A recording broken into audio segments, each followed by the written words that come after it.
شہوت کی مثال لسی کی مانند ہے۔ ہمارے علاقوں میں لوگ لسی پیتے ہیں تو لسی کے بارے میں مشہور ہے کہ اس کو جتنا لمبا چاہو کر لو۔ ایک گلاس لسی کو آپ 10 گلاس بنانا چاہیں نا تو پانی ملا دے بن جائے گی، لمبی ہوتی جاتی ہے، جتنا چاہو لمبا کر لو۔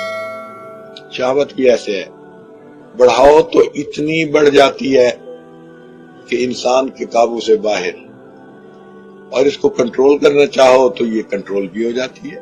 چنانچہ یہ شہوت ایک ہوس بن جاتی ہے جو بندے کنٹرول نہیں کرتے، اور ان کی آنکھوں میں شہوت، ان کے دل میں شہوت، ہر وقت ایک ہی خیال۔ بندے کی اتنی ضرورت نہیں ہوتی کہ اس کو بیوی کی اتنی زیادہ ضرورت پڑے،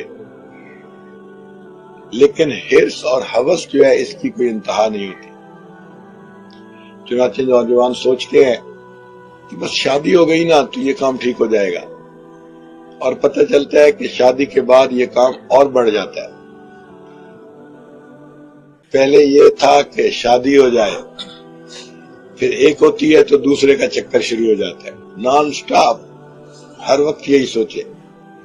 السلام علیکم ورحمۃ اللہ وبرکاتہ۔ حضرت پیر ذوالفقار رحمان نقشبندی کا یہ بیان پسند آیا تو ویڈیو کو لائک اور چینل کو سبسکرائب ضرور کر دیں۔ جزاک اللہ خیر۔